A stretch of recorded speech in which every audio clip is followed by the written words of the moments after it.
I chose a nursing home. Don't pity me. When you hear the words nursing home, what comes to mind? Loneliness? Abandonment? Or surrender? But what if I told you I chose it myself? No one forced me. Not because my kids turned away, but because I wanted it. Because I realized I deserve peace, care, and a little freedom.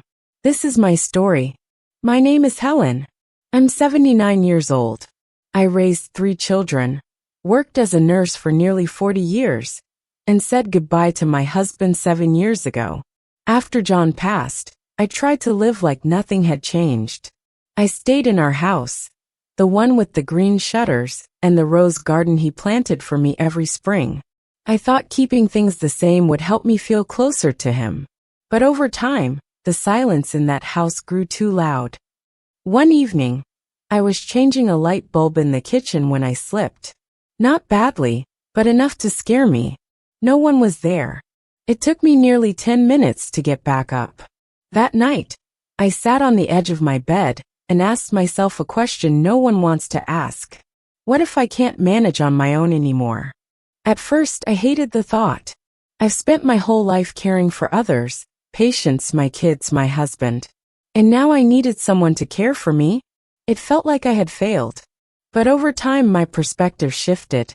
My daughter, Emily, suggested we check out a nearby senior living center. Just to see, she said. I imagined white walls, the smell of antiseptic, and lonely old people in wheelchairs staring out windows. But what I saw surprised me. There were gardening clubs, book groups, people playing chess, painting, even political debates louder than my late husband ever was. It wasn't a place where people go to disappear. It was a place to keep living. I spent a few weeks, and more than a few cups of coffee, with the center's director. I asked about meals, healthcare, policies, personal freedom. I wanted to know if I would still be me, Helen, or just room 204.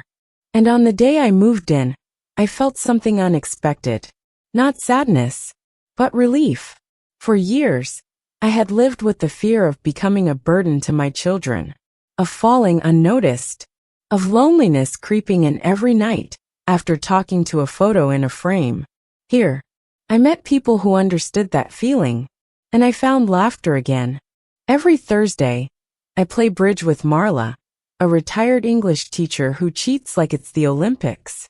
I take watercolor classes, even if my trees still look like broccoli.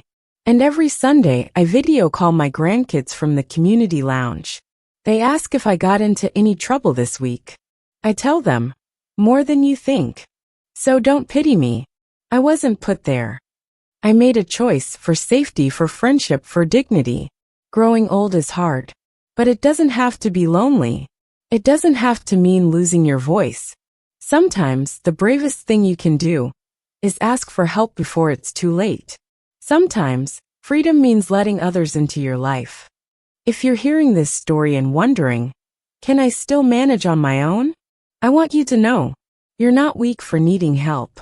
You're not selfish for choosing peace for yourself.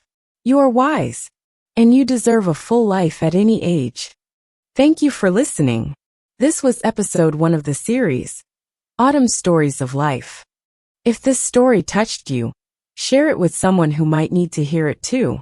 See you in the next episode. Love yourself and honor your journey.